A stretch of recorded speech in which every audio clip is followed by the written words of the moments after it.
Paul, how have you been since we last spoke? What's fresh? What have you been up to? No, just adding on from that, imagine your whole life for like 6 months where you've got that person in your ear constantly saying, no, you can't say this. Yes, you can say this. So it's quite nice to have the freedom because I think going off what we did last time, I spoke to you just before the final five episode. I think week 10 had just got released and we were talking about, going into the final five. And it's been wild since then. I mean, a better question would be to ask what I've not been up to. Um, Love it. but you know, even at that time, when the Final Five episode was airing, I got the opportunity to do three TV shows in 4 days, which was crazy. So I had to do, You're Fired, You're Hired, and This Morning.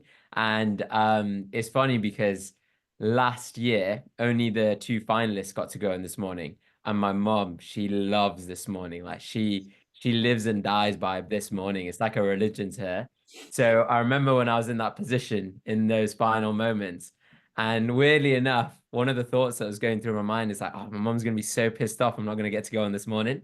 So when I got the opportunity to go on, I was very happy. Very, very happy. You made her proud that day. You made her proud. There we go. Respect, mate.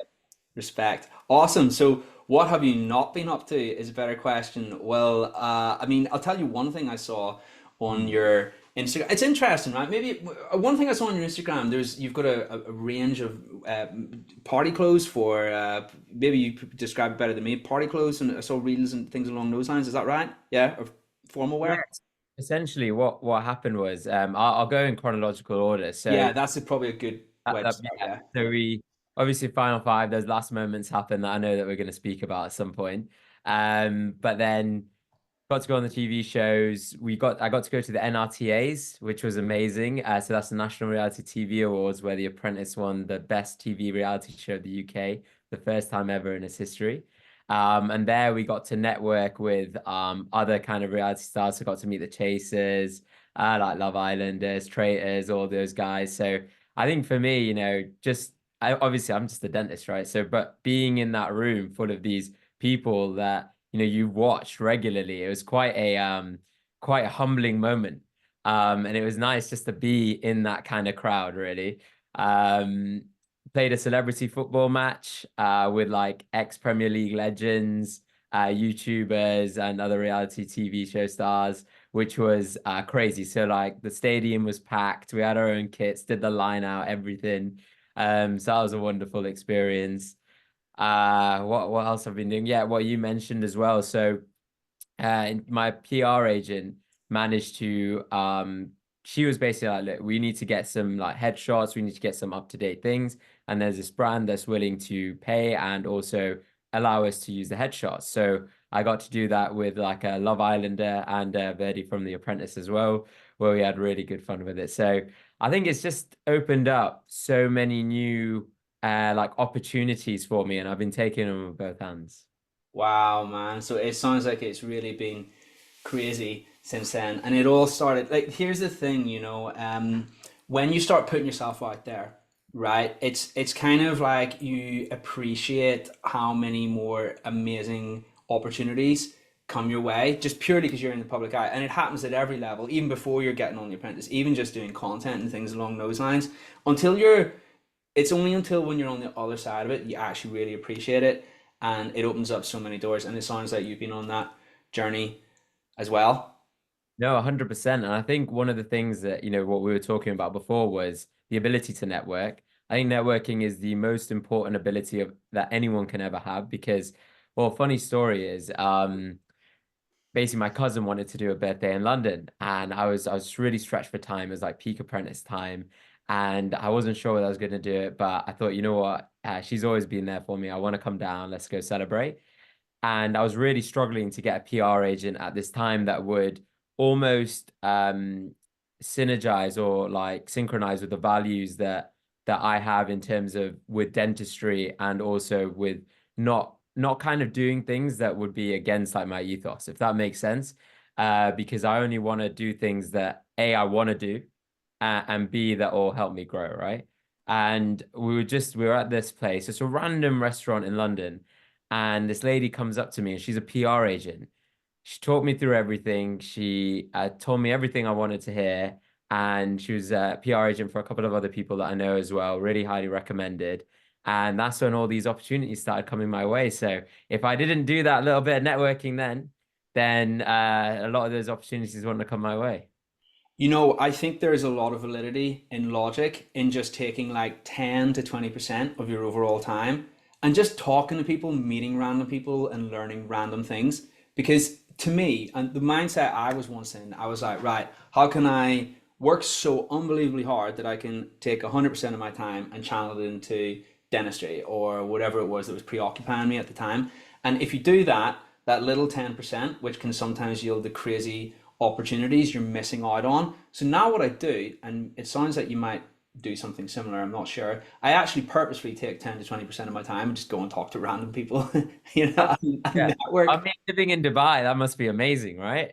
Yeah, hell yeah, man. I mean, I've had there's Perfect. been this is it, right? Well, I think what helps, I think I quite like to talk to people. Like I genuinely buzz off that, and maybe not everybody enjoys that. For me personally, I quite like that. So there's been at least two times that I can think of in restaurants in Dubai where I'm just like, hey, like someone will just be working. I'm probably bothering them to be honest with you, and I'll be like, hey, what are you up to? And then I'll learn things from them, the things that I can take back to my content and Dennis Invest. It all starts with talking, and it never would have happened just like you if I wouldn't have been in that cafe. Anyway, this podcast is not about me. Let's go back to yourself and let's go back to The Apprentice. Paul, there's something I gotta ask you.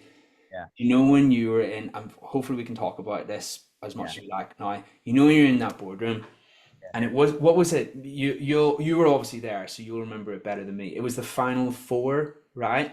Three, final three. Final three, that's what it was, right? Final three, incredible by the way. And it came, it came down, and Alan Sugar was like, right, we're only going to talk if you give me 50% of all your dental practices and 50% of your new businesses. That's what happened, right? Walk us through that, because it might be, my memory is not the best. You were there, so I'm just curious to hear how that panned out and what happened. No, of course. So I'll set the scene first. And for those that didn't Yeah. watch, essentially I went in with a scrubs idea. There's a huge gap in the market in the UK if you're in the medical profession for, well-fitting scrubs. And my family's in textiles, so it's something that I've always had the idea of doing. And there was validity to it, but I get it, it's a new business, right? So when we're doing the interviews, every single interview, because you guys saw 45 seconds, right? But each interview lasts like 45 minutes to an hour. And every single interview was very, very similar. It was like, Paul, I know you want to do this new business idea, but there's only 5 days in a working week, 7 days in a total week. How are you going to balance all these things? You got to have a life as well. And they weren't wrong. They weren't wrong at all. They were very right. And they just said, stick to what you do best. So I leave those interviews very, very like perplexed is the only way. I had like the biggest migraine because imagine you've done this for like 10 weeks, you've been in this bubble, and all of a sudden, for the first time ever, it became real. Mm, You're taken out of the bubble, and it's like, wait a minute, this is real life now. This isn't just a process. This isn't just a TV show. Whatever happens next will affect me for the rest of my life. yeah. And I can appreciate people would want to have seen it in one way, but I had to think what was best for me in that moment. And when we got to the boardroom, only like 12 or 13 hours after the interviews, I didn't sleep that night because I was just thinking in my mind, so how am I knew it was going to come. I knew something was going to come, right? So I was like, I want to be in the driving seat in this. I want to be able to do this on my own terms. I think that was the most important thing. So I get to the boardroom and I go to Lord Sugar. I gave him two options. I go, I'm about to take over a new practice. The value is 1.2 million, but I'm happy to go in 250K for 50%, and the rest of it obviously would be a loan. So we both had put in an equal amount, and then the rest of it a loan, and we go into that, and then we can build from there, using the money that goes in from there, right? The third option is we build a squat practice together. So typically a 3 or 4 surgery practice, well renovated, would cost about 250 to 300 grand, let's say. And so I gave him those options, and he goes, "Oh, so I've got options." And I was like, "Yeah, you've got options." And then he laid off me for a little bit, and he then fired Trey and Flo, and it was the final three. He sends us outside, so you see him like send us outside so he can chat to Karen and Tim. In those moments, I was like, all right, I've got this. I've got this. We're good. All the numbers stack up, everything stacks up. I know exactly, because one thing that I was known for in the Apprentice like program was numbers. That like I knew my numbers very well. I can do like mathematics very well. So if you ever ask me any question like that, I'll be straight on it. So I come back in and I'm there, just quite relaxed. He's having a go at Phil, he's having a go at Rachel. And then he just comes to me and he goes, "So Paul, just to be clear, I want everything for 250K for 50%." And it's like the only way I can describe it is if time just stood still. And in my mind, all I was thinking about was the past, couple of years that I've gone through. Not a lot of people know this, but I commuted to London every week for 2 days to try and become the best clinical dentist I could be. I had built my practice from pretty much scratch to get a 5 times more valuation in 15 months. I'd sacrificed a lot in life to be able to do those things. And in my mind, I was just thinking, if I do this on these terms, if I went back to my family and I said, "Oh, so this is what happened," I think they would have been disappointed. And I would have been disappointed in retrospect because they've seen my journey, I've seen my journey, and it would have been almost tainting that journey. So at that moment, I just said, "You know what? It's not for me." And I knew what was coming next. There was no wiggle room or anything like that. So after that, I knew I made the right decision because I felt like the world had been lifted off my shoulders as soon as I walked out of that room. I felt incredible. I'd done to the best of my ability. I don't think I could have done more of myself. So I was quite relatively pleased. But we had like 24 hours between then and the final. So I said, "Paul, you can go home if you want." I've not been home in a long time. And I have a phone call with Lord Sugar, right? But because I've got a lot of respect for him, I won't obviously give the details of that phone call, but let's just say it was a very interesting phone call. Oh, okay, okay. And there's kind of questions even racing through my mind right now, but out of respect, I can imagine. Yeah, no, no. I'm not gonna ask. Yeah, I don't want to like I've got a lot of respect for him and stuff. So and I really enjoyed my time in the process. It was very personality building for me as well. Yeah, So for me, yeah, I'll keep that one a secret. respect, man. Listen, and business is about the personal growth as Yeah, well, and that actually, whether you say, when you say no to something or yes or something, everything along those lines, all those experiences grow you and ultimately affect your business, the top line, bottom line, all of those other things. So that is the win right there. And you know what? Me being sat in your shoes, and I feel like from a lot of the dentists that I've spoke to as well, I don't think I would have taken that deal either. Because yeah. listen, sorry, It's yeah, yeah. say it's interesting. So I went to like a conference and all loads of dentists came up to me and go, "If you'd have taken that deal, you wouldn't have been able to show up today." And it's like, wow, it's a bit extreme, but well, I appreciate that, but it is a little bit extreme. So on one mind, you're thinking, well, there's the jubilation, right? You win the apprentice, you get jubilation, but then you got the other hand, which is like, this is the reality, this is life, and you got to do what's best for you. Well, this is the thing, greatest most respect for Lord Sugar. Absolutely hold him in high esteem and everything that you said earlier. However, ultimately, businessman, right? And he's going to push for a deal that's very favorable to him. And I feel where that came from was that mindset, and I felt like that was not necessarily balanced and fair in that respect. But that's okay, that's my take, and that's just the game. That's how it is. It is what it is at the end of the day, and it's quite. I think my only worry was because obviously I knew about that, like because it got filmed the year before. I knew that was what happened, right? So I think what was going through my mind in the 9 months that transgressed from finishing the filming to airing was how will people take it? Are you gonna look like the bad guy, or are people gonna be disappointed in you? And even though none of those things should matter, but in your mind they can matter. But I think what was really nice was all the papers like Daily Mail and everything all back to me, the public back to me. So it was wonderful, and the support I've received from everyone has been so soul warming is the word I'd use. That's good. It's a pretty cool mic drop moment to be able to let them know come Yeah. from this side of the table. You know what I mean? So It big was never respect. meant to be. It was never, I never meant for that to happen. I didn't mean to do that mic drop moment, but it just kind of happened, so I'll take it, obviously. And that was never my intention. But yeah, no, listen, absolute respect to Lord Sugar, and it sounds like you just maybe weren't aligned on that one, and that's Yeah, yeah, fine. exactly. Yeah, and that's fine. And it sounds like reading between the lines, things are still amicable between you guys, which is 100%. amazing. Yeah. Let's go back. Let's rewind because this is one thing I really wanted to ask and know about. Let's go back to the start of the show. Okay. Yeah, and this is the stuff that we can talk about now on Yeah, this we could. podcast that we couldn't, right? Last time. So this would be really interesting to explore.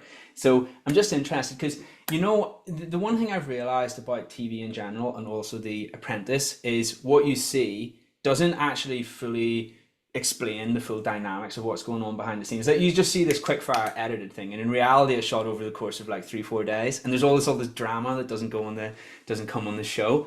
So I guess okay, if we talk about Instagram versus reality, this is a good question. You've got the gram, you've got TV, right? And then you've got actual reality, how it is.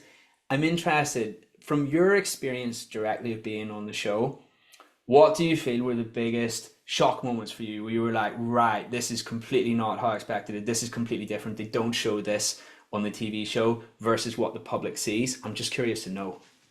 I think there's a lot of waiting around.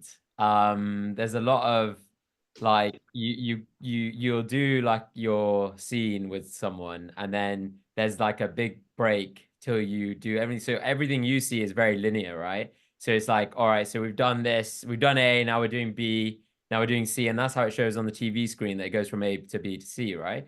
But in reality, A to B, there's like a 3-4 hour gap, and then B to C, there's another 3-4 hour gap. So you're kind of just waiting around and like twiddling your thumbs or just waiting in the car just for so you can do the next thing. So a lot of waiting around. But I think what really helped me, and it's weird because you think it's really important to look back on your journey, especially when you do something like this, is because I did a Disney TV show when I was at uni.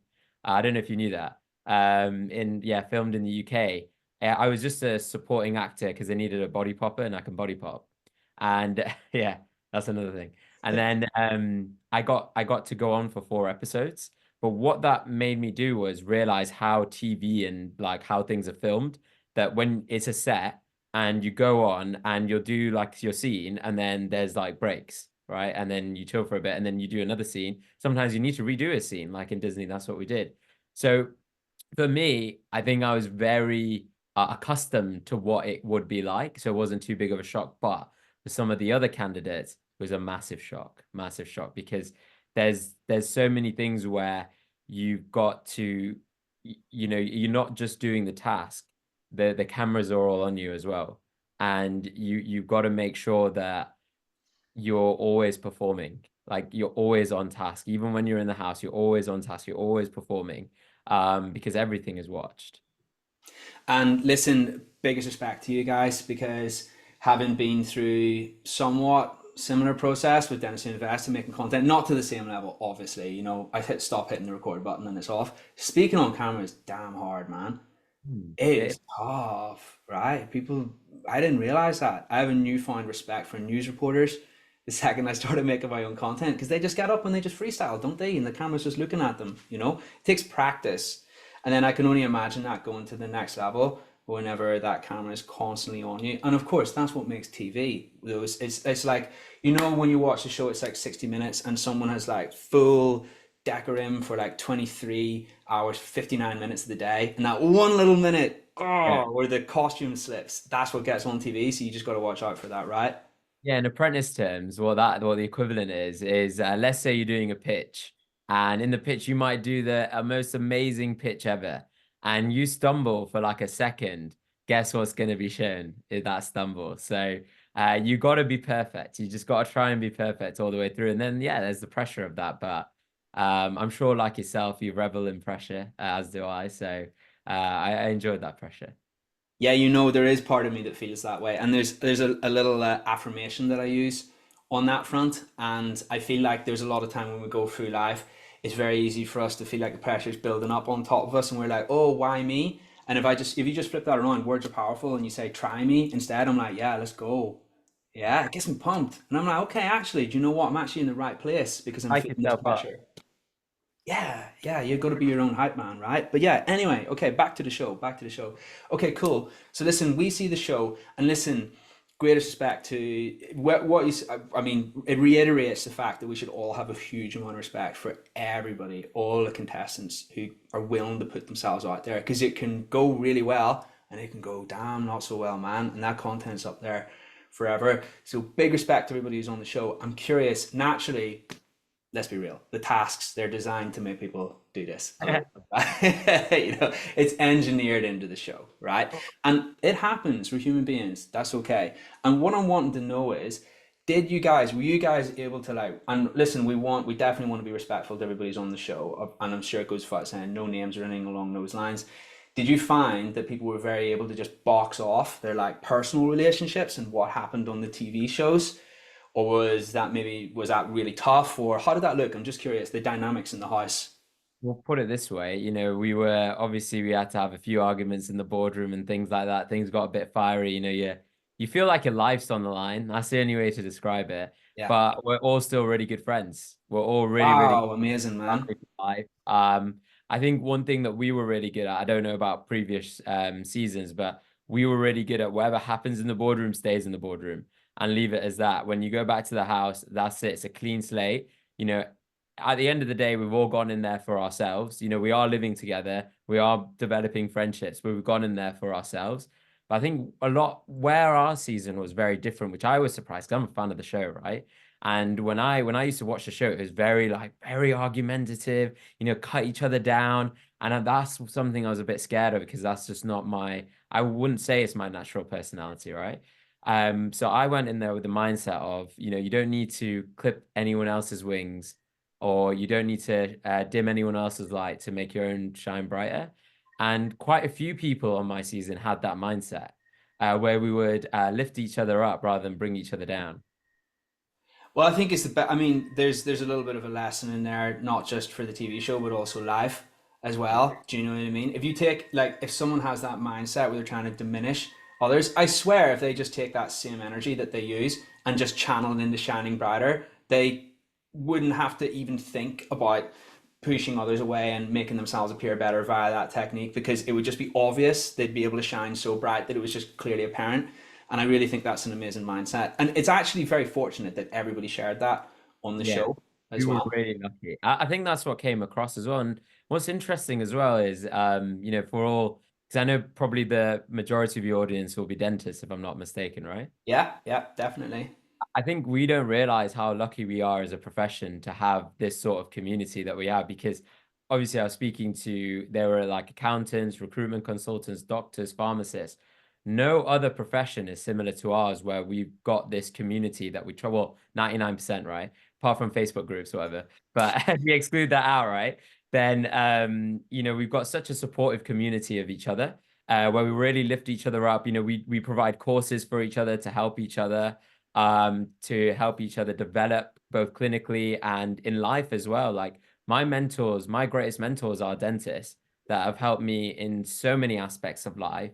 And you don't get that in any profession. So we're really fortunate. Yeah, shout out to dentists. They're good at sharing the love amongst each other. And yeah, by and large, as you say, massively supportive. And I don't think we realize that because we've never necessarily experienced other industries. But yeah, interesting. Okay, cool. So Tim, Karen, Lord Sugar, I'm just wondering, do you know outside of that boardroom, how much interaction do you have with them? Yeah, good question. So I think with Tim, because he was a previous, contestant, he was obviously a lot more empathetic to what we were going through. And I learned a lot off Tim. Like he would really give some really good nuggets, like pearls of wisdom and things like that. Because when they're following you on task, they are sat there as well. And I said there's a bit of waiting around so you can interact, right? With Lord Sugar, you don't really get to spend much time. It's mainly in the boardroom. So that's why, in a weird way, where me and Lord Sugar really connected was when I was in the bottom three as PM. So that's where we really connected, where we really got to know each other because I only had two other people in the room, and I was really able to kind of tell my truth at that moment, even though obviously I was 1 foot out the door, but it was that was kind of a blessing to have gone into the bottom three in a weird way at an early point. You know what? You're actually bringing a memory back to me. If I've got this right, didn't he insist at one stage that you had to be the PM? No, no, no, Oh, no. did I? Have I misremembered that? There was some sort of, you were the PM in one of the shows very early, weren't you? The project manager. About just before halfway through, I was the PM for the Formula E task. You know, the one where I made Oh, beg your pardon. And you put yourself forward for that? I put myself forward for Ah, that. Yeah, right, yeah. okay. Made like an Indian Formula E car, which is jokes. Respect. Okay, I must have missed that episode then because I feel like Oh, I've did you know? Oh, yeah. I must I made a. I watched the whole series. There was one I didn't watch. It must have been that episode. Ah, you got that Oh was man. entertaining because I made a Formula E car with the Indian flag on it. Respect. Okay, well, you know what? That's the thing. You know, with Lord Sugar, right? You know what I've always noticed, yeah? And going back and watching the series, do you know what he hates above all else? He really dislikes when people hide in the background and don't contribute. He'd rather that you came forwards and something didn't necessarily go well, than hide. Those are always the first people to go, right? The people who don't really contribute. I've always noticed that. Yeah, it happened this year. It happened this year with with Ollie. Like that was the predominant reason that Lord Sugar let him go out the process. But I think one in my mind, this was what I was thinking. It was weird because you're really overwhelmed. So for the first two tasks or something, I never really quite, got there. But then they're like almost flipped a switch where I just thought if I continue doing like this, I'm never going to get noticed or anything. And then all of a sudden, I started taking risks.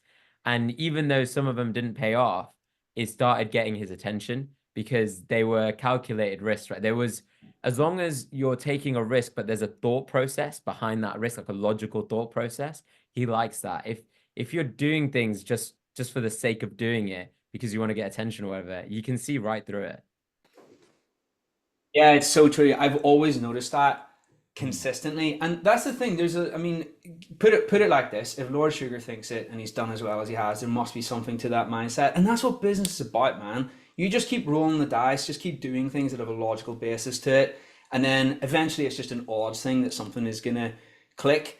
And for me, that's one of the most important mindsets in business is tenacity. Like you literally see everything you do as the win in and of itself because you tried something. And eventually you just keep doing that, man. It might take a year, it might take 2 years, it might take 3 years, 10 years. It doesn't matter. The point is that the learnings are going to make that lesson very valuable. All that effort is going to make the outcome extremely valuable because of all the stuff you learned along the way. Eventually, you keep mining. Eventually, you'll get to the pot of gold, right? That's that picture. It's that analogy, right? The diamonds, yeah, and the cave and people mining through. Yeah, I like that a lot. Okay, cool.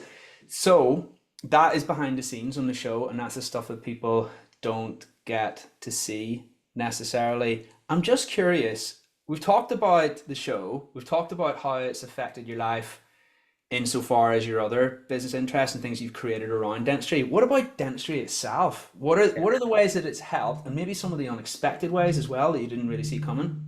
Yeah, great question. I think first of all, like the pressure that I felt when filming it, especially, was because obviously we talked about how amazing the dental community is, but there is like a little subsect where they can, really come for you, right? They can really, really come for you. So I think there was always that in the back of my mind that I never wanted to put a negative light on the dental profession. One of the main reasons why I went on was to create a positive light where patients feel nervous coming to the dentist, maybe I can give them something to talk about when they go visit their dentist, where they see us instead of just as someone who's just in our surgery, they see us in like a real life situation. Because if I'm not mistaken, no dentist has ever done like a reality TV show like that. If I'm not mistaken. Yeah, not to my knowledge either. Maybe. Exactly. So I thought, well, let's try and change that kind of point of view. But in terms of page, the marketing's been unreal, like unbelievable. You can't pay for that sort of marketing, and we've got so many new patients. And what's nice as well, because I was buying a practice at that time, and one advice I'll always give is do not buy a practice while you're trying to do TV things. Two very, very big things that you're trying to do. I did them at the same time. It was very stressful because the day I got fired from the show when it aired was the day I took over the practice and the day I also flew to Miami. So It all happened in one day. Big 24 hours right there. Wow. 4 hours. But where, when you take over practice, you probably think you're going to lose about 10% of patients in transition. That percentage was reduced heavily for us because the apprentice, because I kept mentioning Pudsey as well, which was good. Shout out Pudgy. Shout out Pudgy. Oh, Oh, Pudsey, I yeah. can't. I'm losing my slip of the tongue there. Pudsey, Pudsey. I used to live close to Pudsey as well. I used to live in Leeds. So there we go. There's some more. Pudsey just got some more airtime. The biggest of them all, the most exposure of all on the Dennis Who Invest podcast. There we are. Boom. Yeah, there you go. There we go. Shout out. Now the patients are going to come really flocking to you. And No, no, it's now it's gonna go to a whole new level. there we are. Good stuff. No, listen, fair play to you, mate. So it's help from the point of view of marketing. I mean, obviously the patients are going to come and want to see Dr. Paul, who's on the TV and what have you. And do you know what? It's interesting, right? Because obviously you've got your dental practice, and how many have you got now? I've got 2 dental practices. Two dental practices, right? And they're going to want to come and see Dr. Paul, or at least some of them, yeah. And then you obviously just have to figure out how you can kind of harness that goodwill and maybe assign them other associates and what have you. So, because what might be it was in danger of happening to you is where you're just like 7 days a week busy doing Yeah. stuff and what have you. Honestly, that'd kill you off if you're doing 7 days a week clinical. That'd be so hard. It's this is the thing, and that's the temptation, right? So you have to think about how you can leverage that and harness it. Okay, brilliant. So we've covered the show. We've covered everything that you've been doing since the show, the impact on your dentistry. What does the future look like for Paul? What's on the horizon that you can speak about? Yeah, I mean, there's a couple of things actually. So the first one is, sorry, I'm just gonna sneeze 1 second. All good. Go for it. Right. So there's a couple of things actually. So the first thing is obviously try and grow the Vici Dental Group, try and get to 5 practices in the next 3 years. The second thing is I'd love to do one more reality TV show, whether it's like Celebrity Traitors or something like that. Just one that's a bit more lighthearted in a way, instead of where you're feeling that pressure constantly. And then also I'm releasing an app at the back in the middle of next year and we're doing the beta testing for it as well. What the problem we have at the moment because obviously patent's pending, right? So I can only give a little bit, but it's basically to tackle the abroad dental problem that we're having at the moment. Typically people going to Turkey and there's a lack of consent in some of those cases, as well as an ease to connect patients to dentists, as well as connecting dentists to other dentists. So it's a really, really interesting app. It's always been at the back of my mind to do, and I finally had the opportunity to start to get the wheels rolling. Do you know what? Huge respect on that and looking out for that, because there's a clear need for it, because we've all seen situations where that hasn't panned out favorably for the patient, and it really can destroy your life. So there's definitely a need for that. Paul, I've got two final things I'd love to ask before we round off this podcast today. This is a really super duper important question in my opinion. Whenever it comes to somebody who's achieved anything in life, they have to figure out how they can get more out of each hour for their time, right? And here's the thing, put it like this. Do you know, for yourself, if you were running the two dental practice, being a dentist in the two dental practices, building your own app, running your fashion brand, running your Instagram and everything along those lines, right? There'd be nothing of you. Not only is that impossible, right? Or maybe you could do it like 10 minutes every day, but not to the same standard, right? But there'd also be nothing of you left. So I'm just wondering, how do you manage all of that? How does that look like? Is it like building a team, but getting amazing at delegating? Any hacks you can offer us on that front? Yeah, I think one thing that I definitely struggled with at the beginning is finding balance, because you mentioned all those things and none of those things are actually like your life as well. So you've got relationship with your family as well. That's so important. So that's almost like 50% of your life, but there's a whole nother 50% that you got to try and balance as well. But I think the thing that's really helped me is my team and my family. So for example, what I realized was that I needed a business partner in the Vici Dental Group. There was no way I was going to be able to balance those other things without having a business partner. And I've actually partnered up with my cousin, Dr. Ricky, who's a dentist, fabulous dentist. And he's also my cousin as well. And we went to uni together, and we've got a very similar kind of mindset of where we want to be, and everything aligns. And that's been the biggest blessing for me because where he's almost taken, a more hands-on approach, it's allowed me to give me a bit more of a license to do other things. And that's one of the reasons why I didn't go ahead with Lord Sugar as well, because especially in dentistry, you need a partner who's a dentist who can help you on the ground. And whereas, as fabulous as Lord Sugar is in terms of growing things, I would have been swamped with everything. Also, having an amazing network like within my family, really supportive members of my team. So I've got a social media coordinator who handles like the Instagram, so he forces me to do them. Oh, you need to do them, and I'm like, it's okay, we'll leave for session. Then you need to do them. So I think in what I've got in all those aspects that you just mentioned, I've got a partner. That's what it is. That's the nugget. Boom, there's the life hack right there. And I fully agree, right? It's like you become the bottleneck whenever it comes to whatever you're doing, if it's just you. And you got to figure out how you can bring other people in, be that team members, partners. Of course, that's a whole friggin' 10 webinar series of podcasts in and of itself, how that's done. But at least if we can guide someone in the right direction, just how do people get so much more out of the time?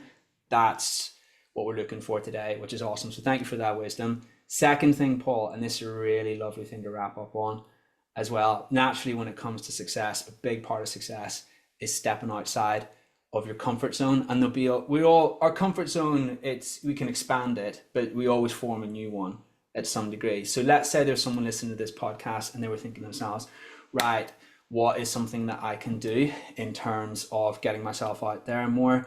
Or what can I do to grow my business? How does that look for me? Is there any general words of wisdom or reframes that you can offer them, either in terms of mindset or practical advice, or maybe just a little bit of both? Things that Well, have really helped you. I'll tell you a little story. Sure. And essentially, when I was in FD, I always had these ideas and what I wanted to do, but I had no pathway. I had no idea how I was going to get there or what I was going to be able to do with it. And what I did was I went to a conference just to just to network, and I won a free ticket for it. And I thought I didn't know anyone. I was just gonna go and just see what happens, and hopefully I'll take something away from it. And I got to the conference and I sit down, and the guy next to me turned out to be Dr. Nick Sethi, who I was just chatting to, and he goes, "Oh, why didn't you, come on my course, and I could teach you a few things." And fast forward 3 or 4 years, I ended up working for him for 2 years and learning a lot of my clinical side from him. Still back at that same conference, I was at the bar and I was just ordering a drink, and I just feel like a hand go over my hair, and it was Jin, and Jin goes, "Oh, same hair, come over here." That's legit how it happened. And I went over and was having a chat, and I just expressed, I was like, "Look, I've got these ideas," and he was like, "Okay, what we're going to do is going to have a phone call. Let's talk through everything. And let's start to create the pathway." And they being Jin and Kish have been my biggest mentors since I left dental school, and everything I've got today, a part of that is thanks to them. Um, but also in that conference, I also met someone really interesting actually. It was someone that's really helped me develop kind of more on like a personal and business level as well. But she never likes to get mentioned. But if I didn't basically go to that conference where I just made that first step, didn't know what was going to happen with that first step, nothing could have happened. But that one step opened up so many more new opportunities for more steps to happen. So take the Love first that. step. Take the first step. Boom is the distilled bit of wisdom there, and I think there's another little bit of distilled wisdom in there too, and it's talk to people. Yeah, exactly. Like if I didn't mention what I was thinking about, then I wouldn't have connected with those people, and then these things would never have happened. Like I would never have gone on The Apprentice without, the confidence that, Jin and Kish gave to me when I was going on. So, everything happens for a reason, but you got to take the first step. People will open the door, but you've got to go through the door. Yeah. I think, what I really genuinely think is a little bit of wisdom. It'd be interesting to hear your take on this. Try, where possible, to keep as many people as you've ever met on good terms. Oh And yeah, yeah. that's bloody hard sometimes, right? Because you really have to go out of your way to be considerate and empathetic.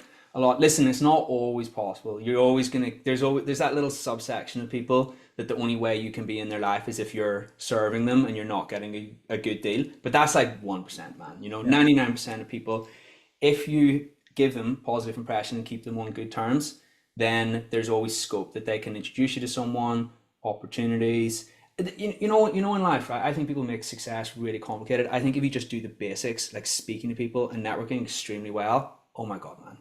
100%. And that's all it comes to, because you have no idea how much you're going to align with someone else. They might be thinking the exact same thing. You might be the only two people in the world thinking that thing, but when they come together, then you can almost start to create it into reality. So you put yourself out there. They always say, you know, the hardest step to take is the first step oh, well, actually, no, let's rewind that. Um, so they always say that the first step is the hardest, and the journey to 1,000 miles always starts with the first step. Love it. One more thing just to add in there as well, when it comes to the networking effect, content is like that on steroids. It sounds like you've been on the right side of that as well. Paul? Yeah. Sorry, just to, I know you can finish there, but just No, to no, add, no, no, it's cool. It's cool. you made a good point actually. Like, let's say you're afraid to, you don't know what conference to attend, or you don't know what to do. Just start making content about what you want to do, and eventually people will come to you. So I think content is a brilliant thing that didn't exist very much like 20 years ago, or in a different format at the very least. But now you can almost take that first step quite easily through content.